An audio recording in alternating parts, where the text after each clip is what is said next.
Hey guys, how you doing? Another video when I should be working on other things and doing real work. I can't put models down at the moment, and it's simply because I sort of caught the bug before celebration, and I've not stopped building.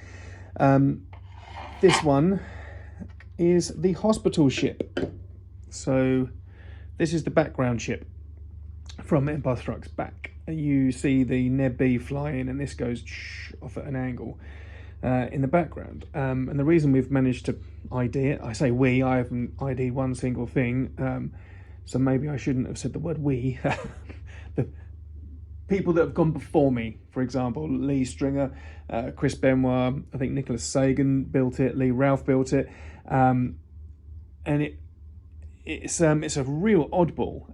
The pictures popped up from the archives, and they're really good pictures actually. And that's how I managed to do the Endor ship, the Harrier ship, and unfortunately the twin pod ship that I've just finished, which I'll get down in a minute and show you. That's not there, but this is, and it's laying on its side like that, and there is another engine hanging off at the side there, and just some tags on it and that sort of thing. And this part is broken off, so it's just that part. But it's mainly made up of two Vosper ships, some scratch-built work inside, very little, and a massive Sunderland wing. And then these two Lotus, I think they're Lotus or Brabham F1 parts added to it. Now, I think Lee Stringer and Lee Ralph and Chris Benoit did cut these in around the edges here and make it look a lot nicer. So they've smoothed all that F1 part down onto the Sunderland wing.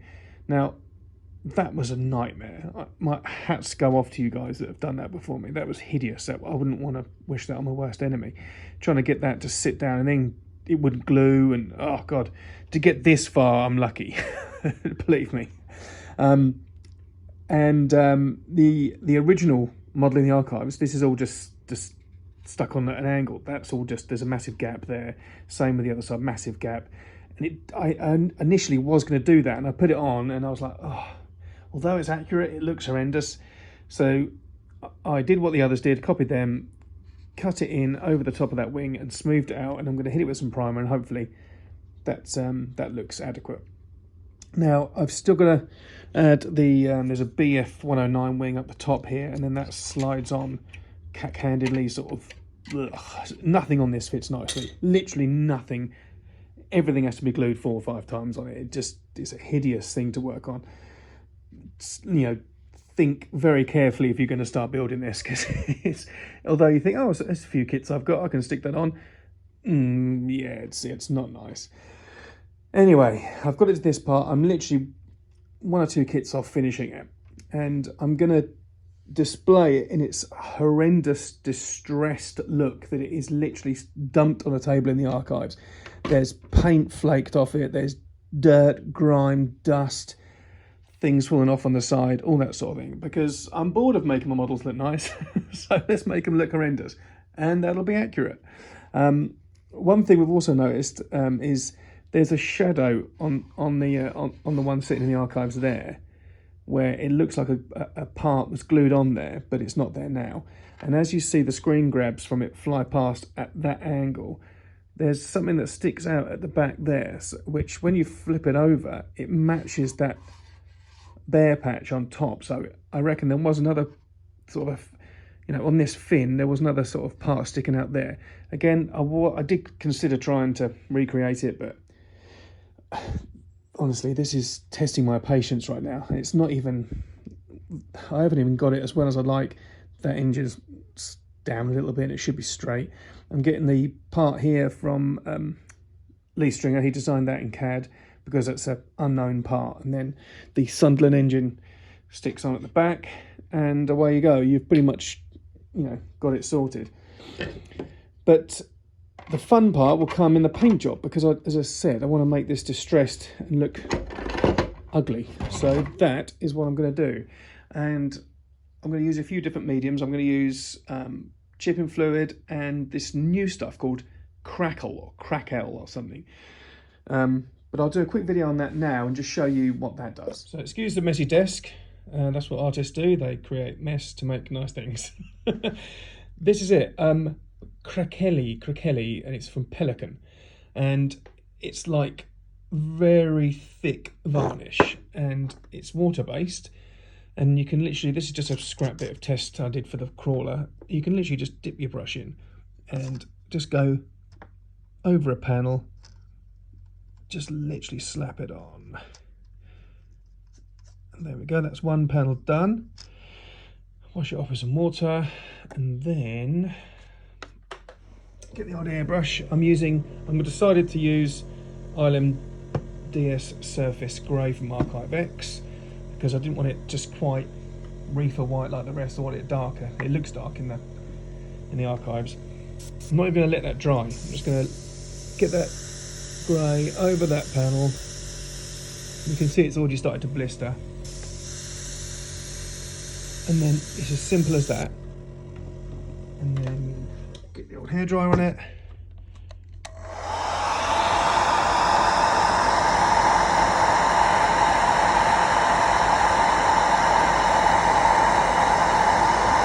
And there you go. You got some weird cracked paint.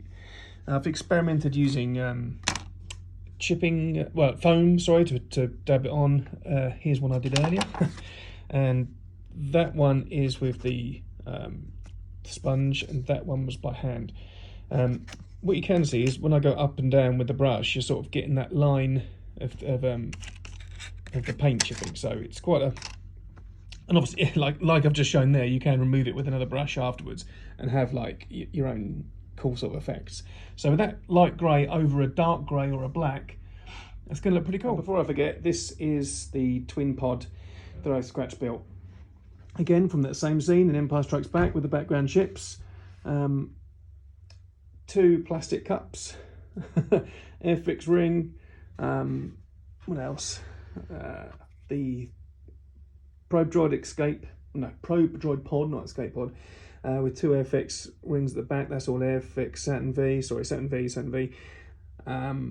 176 for Jimmy, Jag D Panther. I thought that would look quite cool, and it sort of matched the ref slightly.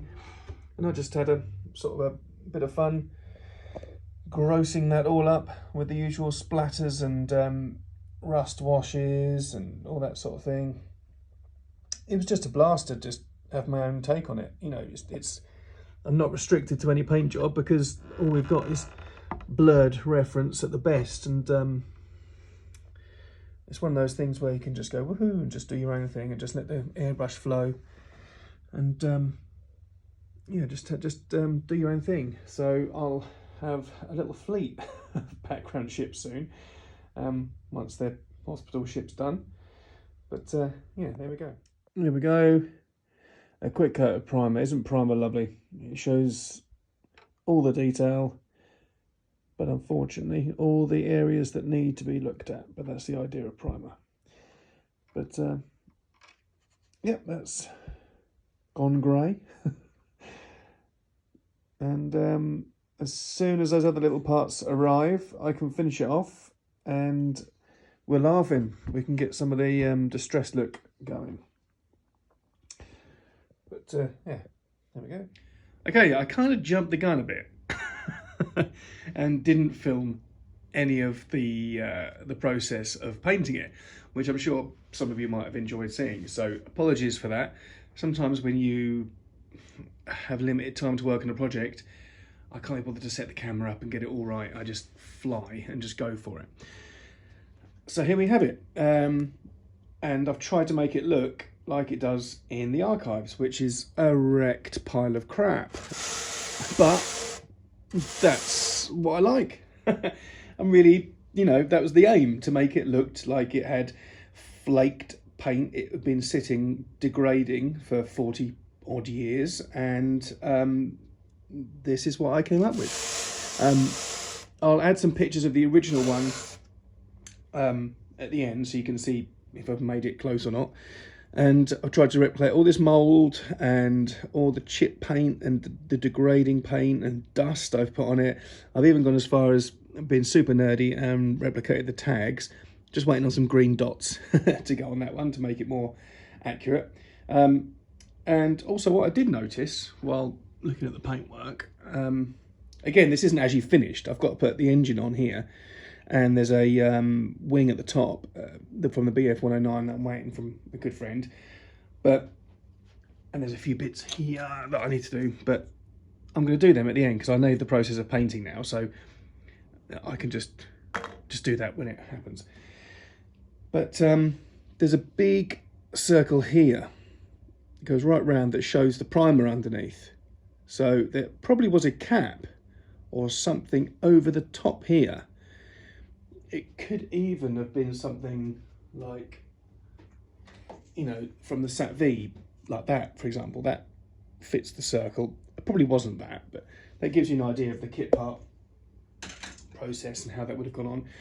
Also, at the top of the wing here, there's a big shadow as well. So there could have been something there. And on the very rough, blurry screen grabs of the original, you could see one sticking out the back. There was like a fin.